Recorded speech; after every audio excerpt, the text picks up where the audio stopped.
Hi, welcome to our channel where we share the most intriguing stories.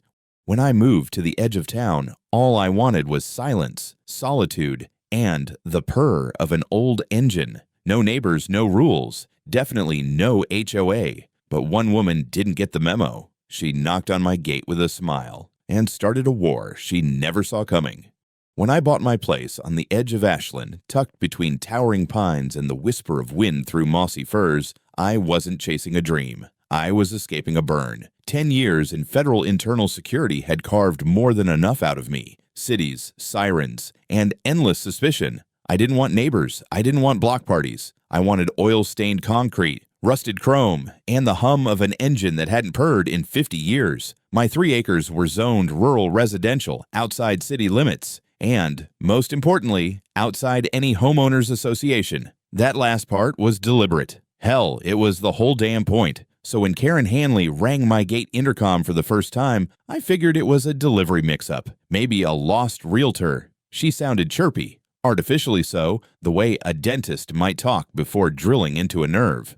Hi there, Karen Hanley, Forest Echo Ridge HOA president, just across the road, she said, like I was supposed to clap or genuflect. I buzzed her in, which was mistake number 1. I'll own that. She arrived on foot, clipboard in hand, wearing a Powerwalk tracksuit and sunglasses with the kind of tint favored by traffic cops and serial micromanagers. Behind her smile was the tension of a person who'd like to arrest a sunset for setting 15 seconds late. Beautiful place you've got here, she said, eyeing the half-built Buick Skylark parked in front of my shop.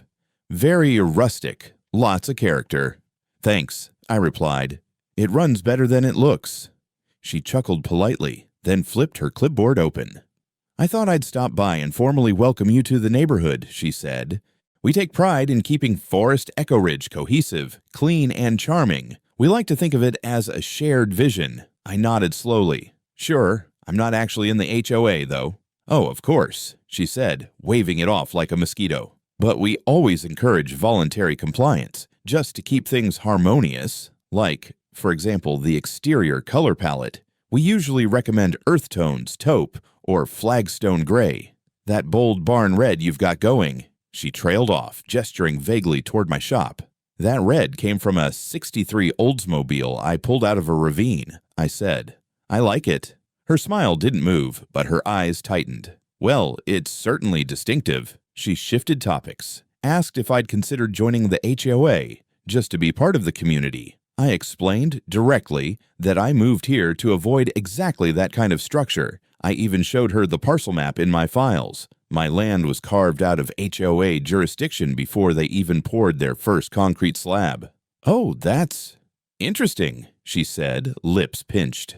I'm sure there's some oversight, though. Wouldn't want things to get out of hand. She left after about 20 minutes of thinly veiled pleasantries. I assumed that would be the end of it. It wasn't. A week later, I got a letter in the mail. HOA header, formal language, 0 legal weight. It listed community concerns, that my property may negatively impact curb appeal, that exposed machinery and incomplete structures were inconsistent with neighborhood standards. It politely encouraged remediation, along with an invitation to reconsider joining the association. I ignored it. Then came another letter. This one listed specific requests. Remove the privacy fence, too tall, they claimed. Move vehicles out of sight, and consider relocation of your detached shop. I laughed out loud reading that. I'd built that shop myself. Cement, steel frame, bolted to a slab thicker than a bank vault. A few days later, I spotted a man with a camera lingering by the edge of my property. When I walked out to ask if he needed something, he introduced himself as a landscape compliance observer for the HOA. I told him politely, once, to get the hell off my property. He argued, said I was within HOA visual range. I pointed to the no trespassing sign, then to the camera pointed straight at his face. He left. That's when I decided to start keeping a file. I called it Karen versus Reality. I added the letters, photos of the camera guy, timestamps. I reviewed the plat map again. My land was designated non-participatory, filed under county jurisdiction, not the HOA's. No covenant, no easement, not even shared maintenance on the road. But Karen wasn't backing down. She started spreading whispers. I heard from a neighbor, one of the decent ones, that Karen had mentioned I was operating an unlicensed commercial business and harboring hazardous materials. Another neighbor told me Karen had described my place as a junkyard brewing conflict. Both looked sheepish when they said it. Neither wanted trouble. But the signs were clear. She wasn't just annoyed. She was on a mission. The final straw came on a Saturday morning when I caught a different guy on my driveway, this time dressed like a code inspector, but with no badge, no ID. He tried to get past the gate, said he was authorized to assess exterior compliance standards. I asked who authorized him. Forest Echo Ridge HOA, he said. I'm not in the HOA. That's not what my map shows. Your map is wrong. He took a photo of my security camera and left. I smiled. At that point, it stopped being a nuisance and became a matter of principle. I bolted a second lock on the gate, cleaned the lenses on my perimeter cams, and backed up my footage to a separate hard drive stored in a fireproof box in my safe. I started scanning every HOA-related envelope into a digital archive. This wasn't over, not by a long shot. But I wasn't worried, because unlike Karen, I came prepared. The funny thing about people like Karen is how they smile while they sharpen the knife. After her friendly visits and fake inspectors didn't get the response she wanted, she shifted tactics. Subtlety was out. Weaponized bureaucracy was in. It started with the noise complaints. I got a knock at the gate one morning from a guy in a reflective vest holding a clipboard that looked like it hadn't been updated since the Clinton administration, said he was responding to multiple reports about unusual mechanical disturbances during restricted hours. I asked what hours those were. He looked confused. I asked who filed the complaints. He said that information was confidential. I told him I worked inside a closed garage with sound insulation thicker than a coffin lid, and that I hadn't used power tools past 6 p.m. in weeks. He shrugged and left, but not before jotting something down. Probably non-cooperative, which in HOA speak translates to, "We're going to try harder." Next came the accusations about hazardous waste. Someone filed a report with the county suggesting that I was storing oil drums and chemical substances improperly. That led to a real inspector showing up, county certified this time, who was actually polite and reasonable. I invited him in, walked him through the garage, showed him the spill-proof containers, OSHA-rated floor coating, the full compliance chart mounted next to the tool wall. He whistled and said, "Damn, this place is cleaner than our own fleet shop." We shook hands. He left. That should have ended it. But Karen doesn't stop when she's wrong. She doubles down. The next envelope I received wasn't a letter. It was a full packet. A formal request for voluntary annexation of my property into Forest Echo Ridge HOA, neatly formatted with fake warmth and some stiff legal language that clearly came from a template. It claimed that my parcel, while initially ungoverned, falls within the geographical cohesion zone of the HOA's expansion plan. They even included a benefit summary, trash pickup, quarterly newsletters, community potlucks. I laughed so hard I nearly choked on my coffee, but I didn't throw it out. I filed it under escalation. The following week, I noticed Karen canvassing the neighborhood. Clipboard in hand, she went door to door, dressed in her best fake concern. She'd nod solemnly, gesture toward my property, and make her pitch. I knew that routine. I'd seen similar tactics used in political pressure ops overseas. You create the illusion of consensus by gathering coerced signatures, then present it as community will. Mob rule with paperwork. She didn't know one of her targets had a conscience. Lauren, a quiet woman who lived 2 lots down, stopped by my gate that weekend. She brought banana bread and a USB drive. "Thought you might want to hear this," she said. I offered her a chair under the carport and plugged the drive into my tablet. It was a recording. Karen's voice, unmistakable. "He doesn't belong here. He thinks he's special because he's ex-government. What we need to do is get enough signatures and send them to the county. If we show that he's disrupting unity, they might approve mandatory annexation. Once he's in, he's ours. He'll have to comply or pay fines." She paused, then added with a bitter little laugh, "And if that doesn't work, we've still got my son." I played it back twice just to be sure. "Did she really say that?" I asked, even though I already knew the answer. Lauren nodded. "She's got people scared. A few folks signed just to make her go away, but she's bluffing about the county." "Right, she's bluffing," I said. "But now I've got her bluff on record." I added the audio to my file and backed it up in 3 places. Then I reached out to my attorney, a former DHS legal analyst named Rachel Tran. We'd crossed paths in the past on a smuggling case in Nevada. Now she ran her own firm focused on civil overreach and property disputes. My kind of lawyer. When I forwarded her the packet and the recording, she called me within the hour. "That woman's got rocks in her head," she said. "What she's proposing isn't just unethical. If she files that petition, it could constitute fraudulent misrepresentation. And if she leverages her son, who's in uniform, to enforce it, we're looking at abuse of power, conflict of interest, potentially even conspiracy." That word again, conspiracy. It sounded dramatic, but damn if it didn't fit. Rachel drafted a cease and desist letter that made my previous letters look like birthday cards. We had it delivered to Karen's mailbox by courier, signed, time-stamped, and legally notarized. That, I figured, might cool her jets. Spoiler, it didn't. 2 days later, I noticed a group of people gathered outside the HOA community center across the road. Fold-out chairs, lemonade table, community planning session banner in Comic Sans. Karen stood at the front, holding up a blown-up map of the neighborhood. Even from my porch, I could see my parcel marked in green, highlighted and boxed like a frog under a microscope. She was still trying to absorb me like I was a loose puzzle piece that had fallen off the table. But here's the thing Karen didn't understand. I don't get absorbed. I observe. I wait. And when the time comes, I hit back harder than anyone expects. And that time was coming soon.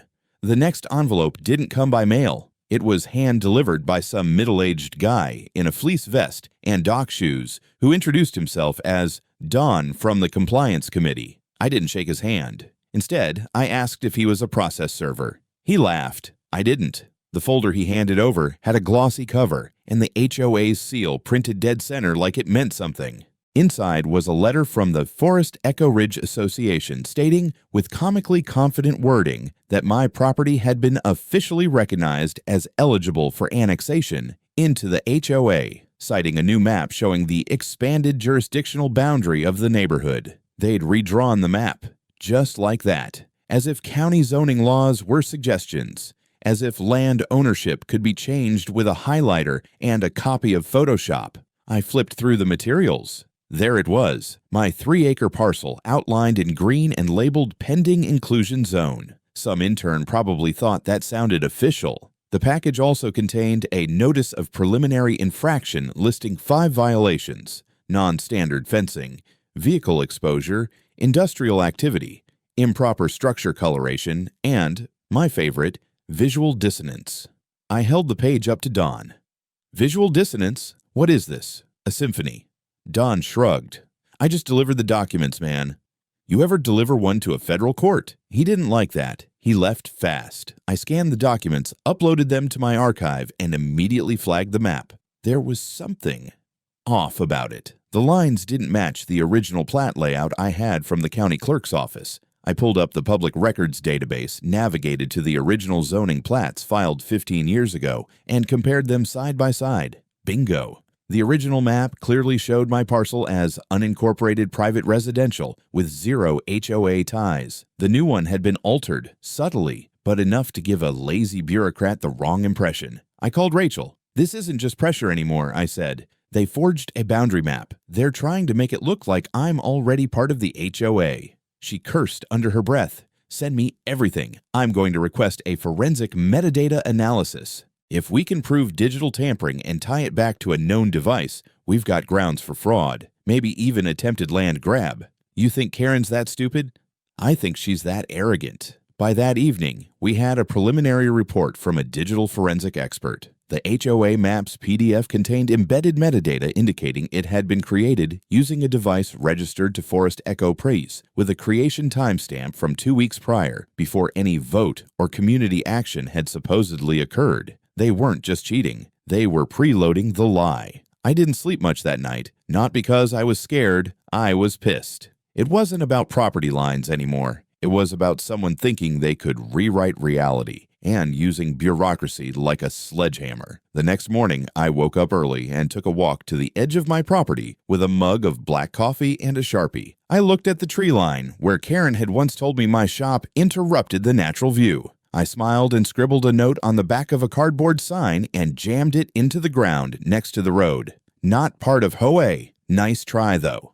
It stayed up for 3 hours before some HOA drone came and yanked it. Later that afternoon, a packet was delivered, again, this time by a courier. Inside was a formal HOA grievance, claiming my sign was provocative and intended to incite tension within the neighborhood. Rachel's response was short and elegant. The sign was on private land. If it caused tension, that's a symptom, not a cause. Meanwhile, I decided it was time to bait a bigger hook. I started building a new structure in plain sight, a sort of skeleton framework with PVC pipes, light tarps, and some faux lumber panels. It looked vaguely like a patio extension, or maybe an illegal workshop addition. Nothing that would pass inspection. I called it the decoy. The plan was simple. I'd leave it unfinished, clearly non-compliant, and wait for Karen's goons to react. If they came sniffing around, I'd know they were still monitoring me. And I'd catch them in the act again. If they reported me, I'd spring the trap. But that part would come later. For now, I just waited. And sure enough, 2 nights later, a car with no front plates parked across from my driveway. A man stepped out, took photos with his phone, then pulled out what looked like a measuring wheel. He walked the edge of my fence like a dog checking territory. He wasn't with the city. He wasn't with the county. And he sure as hell wasn't supposed to be there. I had 4 cameras on him, 2 with night vision. I made sure to get his face, his car, and a beautiful close-up of him slipping a flyer into my gate with the HOA seal on it. Inside, the flyer read, "Unauthorized construction notice. Immediate review required." Below that was a reference to the same forged map from before, with a new addition, a little stamp in red, "Map Revision A. Board approved." Board approved my ass. They were digging themselves a deeper hole, and I was holding the shovel. It happened on a Tuesday, one of those weirdly quiet mornings where everything feels just slightly out of sync. Too still, too bright. Even the birds seemed to be holding their breath. I spent the whole morning standing under the lift adjusting the rear axle on a 1968 GTO that came with a faulty differential and an owner who didn't know what limited slip really meant. My hands were slick with grease and sweat, and I'd just come out to grab a water when I saw her. Karen, on my property line again, right up against the gate, standing like a tax auditor in yoga pants. She was holding something, not her usual clipboard, but a phone, and it was aimed at the gate camera. I tapped the speaker button. "You lost again?" She flinched, then dropped the smile like a mask. "You assaulted me," she said. I blinked. "Come again?" She took a step back and raised her voice. "You pushed me, right here. You came at me. You screamed threats. I have it on video." "That's funny," I said. "So do I." She turned and stormed off. And for a moment, I thought that was it. Another failed attempt at performance art, but I should have known better. Exactly 14 minutes later, a black Dodge Charger with police lights, but no department decals, pulled up outside my gate. Uniformed figure steps out. Lean, mid-30s, squared jaw, sunglasses you could see your sins in. I knew that face. Jared Hanley, Karen's golden boy, state police officer with a reputation for decisive action and a disciplinary file that I'd once glanced at through the right channels. Sealed, but not invisible. Rumor was he'd put a guy in the hospital 2 years ago over a traffic stop and got away with a reprimand. That kind of cop. He didn't walk up, he stalked. I hit the speaker again. "If you're here in any official capacity, I need to see a badge and a warrant." "You threatening my mother, Miles," he barked. I didn't answer that. Instead, I stepped out onto the porch, calm, hands empty, shirt still stained from the GTU. He didn't even look at the camera mounted above the door. "You're under investigation for assaulting a senior citizen," he said. "Step off the porch, face down, now." I crossed my arms. "Where's the complaint?" "My mother filed it." "That's not how probable cause works." He stepped closer to the gate. "I'm not here for a debate." I nodded toward the cameras. "You're being recorded, Jared. 4 angles. Audio too." He paused, just for a second, then unclipped his holster strap. That was my cue. I walked back inside. Not fast, not slow. Just enough to make it clear I wasn't resisting. I shut the door, locked it, then walked to the kitchen counter and hit the silent alarm button wired to my internal legal network. It pinged Rachel's office and activated a backup system that uploaded the last 2 hours of footage to cloud storage. Redundancy is freedom.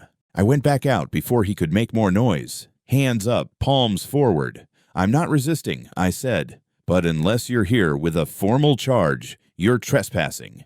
He muttered something under his breath, then rushed me. No hesitation, no command, just full body momentum, arms swinging. He slammed me to the ground, kneed me in the back, and yanked both wrists behind me like I'd just shot up a daycare. I didn't fight. I didn't say a word, but I smiled, just a little, because I could see the front-facing camera catching every second of it. He slapped cuffs on me, way too tight, and muttered, "You think you're above the law? Let's see what jail does to your attitude." I said nothing. He radioed for backup. Not a patrol unit, but a transport vehicle for an aggressive suspect. His words. By the time the marked SUV arrived, I was sitting quietly on the gravel, wrists burning, back stiff, and patience fraying at the edges. The two uniformed deputies who got out looked confused. One of them, Morales, I'd met once before at a town hall meeting. His eyes flicked from me to Jared, to the camera above the porch, then back to Jared. "You Mirandized him?" Morales asked.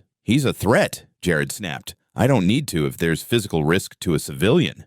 "Still gotta do it," Morales muttered. Jared didn't. Not then. Not once. They stuffed me in the back seat and drove me to the local station, which technically wasn't even in our town, just past the county line. I didn't say a word the entire ride. Not when they booked me, not when they fingerprinted me, not even when the clerk looked down at the paperwork and said, "Wait, this guy's not even in the HOA." I waited until they stuck me in the holding room, fluorescent lights buzzing like a swarm of mechanical bees, before I finally spoke. "I'd like my attorney," I said. The room went quiet. By the time Rachel arrived 2 hours later, I was still in the same chair, same cuffs, same damn shirt. She walked in like she owned the place, holding a manila folder in one hand and a tablet in the other. "Do not say a word," she told the desk sergeant. Then she turned to me. "We're going to burn them down with this." The tablet was playing the footage from earlier, in split screen. Karen lying through her teeth at the gate. Jared rushing in, cuffing me without a word of legal basis. Every second of it time-stamped, GPS tagged, and uploaded. We left the station 10 minutes later. No charges, no apologies, just a lot of uncomfortable silence. But that silence was temporary, because I wasn't the only one who had seen the video. And by the next morning, neither Karen nor Jared would be able to unsee what was coming for them. By sunrise, the video had already begun to spread. Rachel had sent it to 3 legal forums, a private civil rights advocacy group, and, quietly, a couple of retired DHS colleagues who owed me favors. By 10 a.m., local defense attorneys were tweeting screenshots with captions like, "This is what abuse of authority looks like." By noon, it hit Reddit, front page by evening. Karen must have woken up to it like a cold slap. She tried damage control, of course, put out a statement to the HOA mailing list, all passive-aggressive charm and thinly veiled threats about misinformation and privacy violations. She claimed the video was edited, claimed I was the aggressor, claimed her son had only acted to de-escalate a dangerous confrontation. Unfortunately for her, the original footage had already been submitted in full to the Jackson County Sheriff's Office with redundant cloud links stored across 4 different platforms. Rachel made sure it landed in the inbox of not just the sheriff, but also the Oregon State Attorney's Internal Review Board. And that's when the real fallout began. Morales, the deputy who'd responded to the arrest, filed an internal statement confirming Jared never issued a Miranda warning, used excessive force, and initiated the takedown without any verification of the claim. He noted the presence of multiple surveillance units visibly mounted on the property and expressed concern that Jared's emotional proximity to the complainant, his mother, created a direct conflict of interest. That phrase lit the match. An inquiry panel was launched the same week, pulling Jared off duty pending investigation. His department issued a neutral statement, heavy on the legalese but thin on support. Internally, though, the gears were grinding. Turns out, Jared had a history, 2 previous complaints for unnecessary force, and 1 flagged use of authority report, all quietly settled. The timing, the relationship to the complainant, and the damning footage cracked the shell wide open. But that wasn't all. Remember the phony map Karen submitted? The one that tried to redraw my property line into HOA territory? Rachel's digital forensics team pulled the entire creation trail. Not only had the PDF originated on Karen's association-issued laptop, but they also traced the image data back to a modified county zoning map, one that had been lifted from an old planning commission folder and altered in Photoshop. They even found the working file. It still had the original file name, Miles Reed Map Edit Final Subtle. Rachel's voice practically dripped with satisfaction when she handed me the printed report. She didn't just fake jurisdiction, she said. She premeditated it. That's forgery, attempted fraud, and misrepresentation. Add that to her call to Jared, and we're looking at conspiracy to violate civil rights.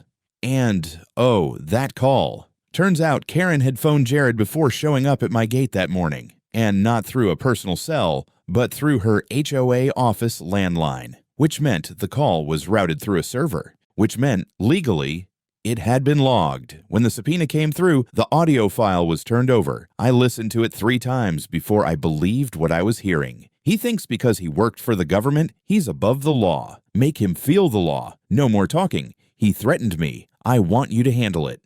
You sure? Jared replied. I want him scared. You could almost hear the smugness in her voice, that control-drunk certainty that no one would dare question her. By the end of the week, we had the foundation for a full civil suit. Rachel drafted the claim: false arrest, abuse of authority, conspiracy, defamation, and emotional distress, with supporting affidavits from Morales, Lauren, our audio recording neighbor, and 2 other residents who admitted Karen had pressured them into signing that fake annexation petition. But I wasn't done. Remember that decoy structure I'd built? The PVC skeleton out by the garage? It had worked like a charm. Not 2 days after my arrest, I received an official violation notice, citing the same unauthorized construction and referencing, yet again, the fraudulent HOA map as proof of jurisdiction. This time, I didn't just file it. I used it. Rachel prepared an exhibit for our case labeled Entrapment Attempt via Fraudulent Authority. We included photos of the decoy, the date-stamped violation letter, the footage of the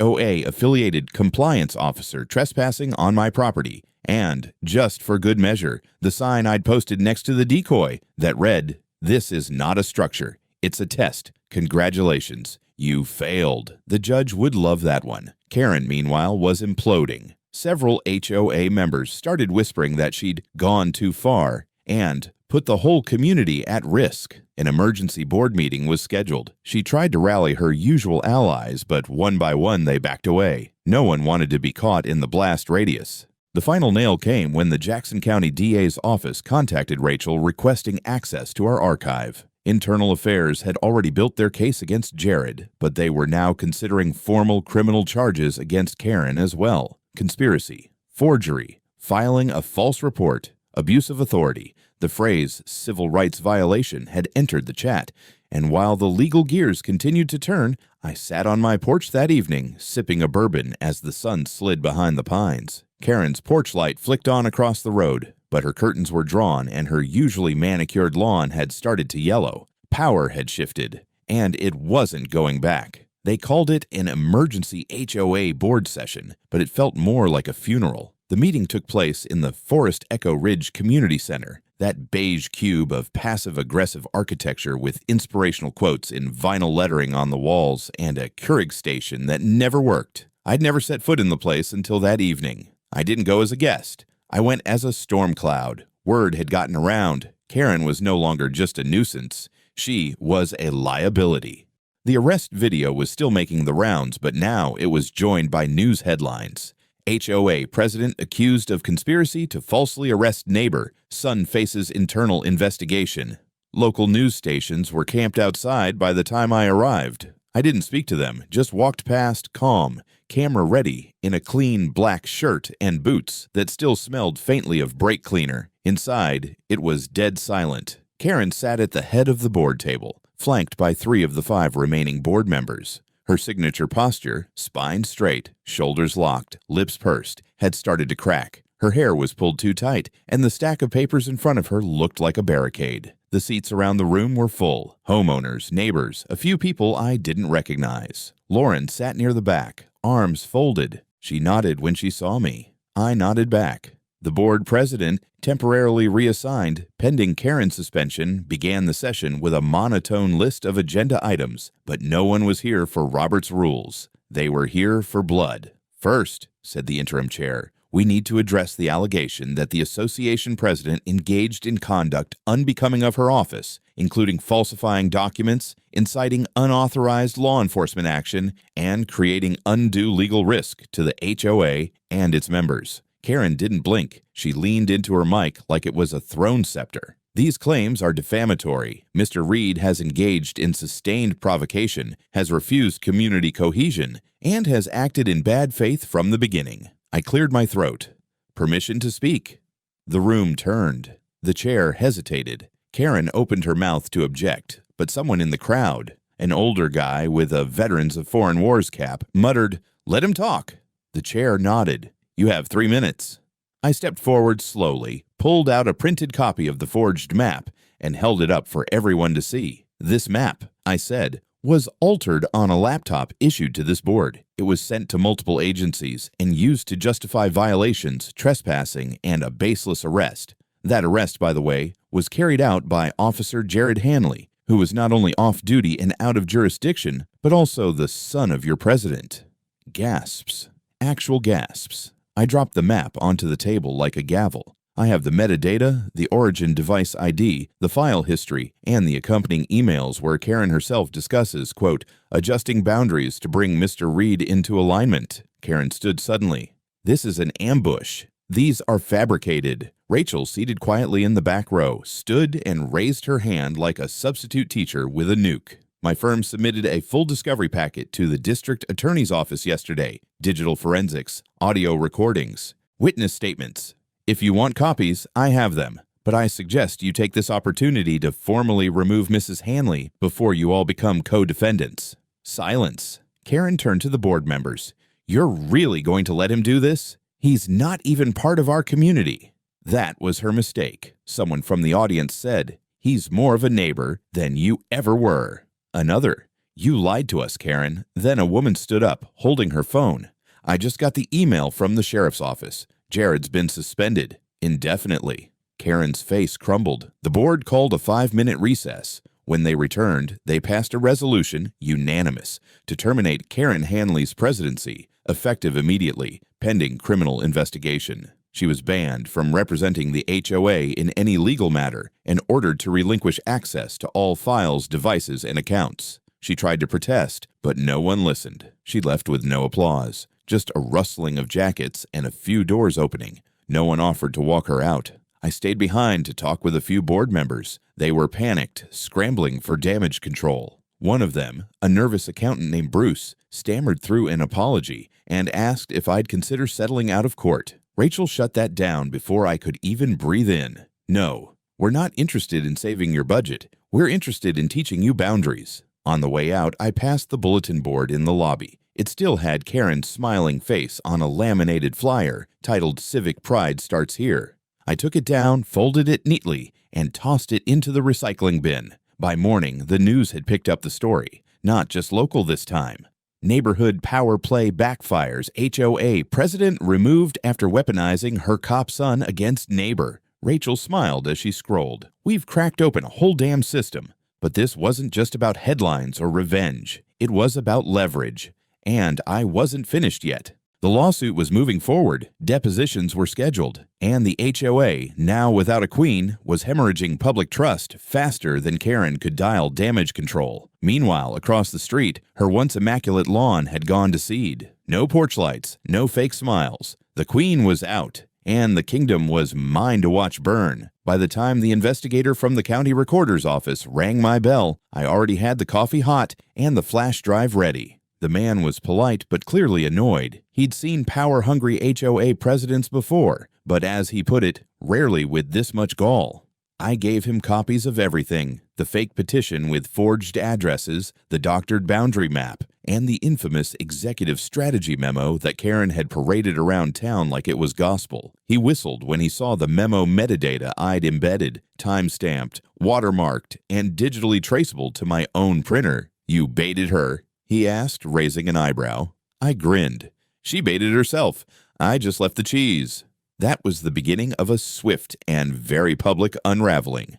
The county launched a formal inquiry and immediately passed everything to the Oregon Department of Justice's Property and HOA Oversight Division. It turned out that not only had Karen submitted forged documents to a government office, but she had also gathered over 20 fake signatures, several of which belonged to residents who were either dead or had moved away years ago. One was a guy serving overseas in the Navy. I don't know whether she thought no one would check or just didn't care. The moment the press got hold of the story, it blew up like dry pine in a wildfire. Local headlines read, HOA president accused of forgery in attempt to expand control over non-member property. Then came the knock on her door, and not just one officer, 2 sheriff's deputies, and an agent from the DOJ. They walked her out of her own house in handcuffs, still in her gardening gloves. I watched from my porch with a mug of black coffee and a cat on my lap. The only thing missing was popcorn. You'd think that'd be the end of it. But no, because just 2 hours later, her son Jared Hanley pulled up to my driveway in full uniform, lights flashing, clearly pissed off and puffed up. No patrol car, no backup, no body cam. Just him, his badge, and his bruised ego. He didn't waste time with small talk. "You set up my mom," he barked, "and now you're going to answer for it." "Careful," I said, standing just far enough from the porch camera for him to see the blinking red light. "You're not on a call. You're on private property, and you're trespassing." He took a step forward. "This isn't going to end the way you think." And that's when he made his second mistake. He shoved past me, crossed onto the steps, and told me I was under arrest for obstruction of justice and entrapment. No warrant, no witnesses, no authority, but 3 angles of high-def video caught it all, every second, including when I calmly asked him 3 times to leave, including when he tried to cuff me, and when he dislocated my shoulder while forcing me face down into my gravel walkway. I didn't resist. I didn't speak. I didn't need to, because within 15 minutes, a real patrol car arrived, one that Karen hadn't summoned. Turns out the sheriff's office had been tracking Jared's actions ever since the first incident. This little stunt, it was the nail in the coffin. He tried to bluff his way through it, talking about miscommunication and responding to a civil disturbance. But the deputies weren't buying it. The moment I muttered, "Check the cameras," they knew the game was over. And so, on that chilly Friday morning, while Karen was still cooling in a holding cell for attempted property fraud, her son joined her, this time for abuse of authority, unauthorized arrest, and third-degree assault. As they drove away in separate vehicles, I stood alone on my driveway, shoulder sore but spirit blazing, because I hadn't just defended my land. I'd defended every inch of my right to exist without being crushed under someone else's invented authority. The charges hit the news like a meteor strike. Karen Hanley, indicted on multiple counts, forgery of public documents, fraudulent petitioning, false reporting, and attempted coercion under the guise of civil governance. Jared Hanley, charged with abuse of authority, battery, false imprisonment, and obstruction, both facing separate court dates, both suspended from their respective positions before the ink on the warrants had dried. The HOA tried to play it cool at first, releasing a neutral statement expressing concern for recent events and promising an internal review.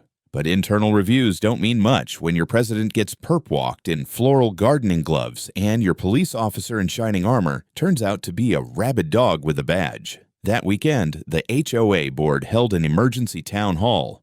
I didn't attend, but the videos sure made the rounds. Karen's most loyal allies, the nosy retiree couple, the passive-aggressive architect guy, the woman who always left anonymous complaints about engine noise at sunrise, suddenly found religion. They backpedaled like their reputations were on fire. Lauren, my neighbor who'd first tipped me off with the recording, stood up during the Q&A and calmly said, "He told you all from the start. He's not part of this HOA, and you all treated him like he was a criminal." Silence followed, the kind that doesn't just fill a room, it indicts it.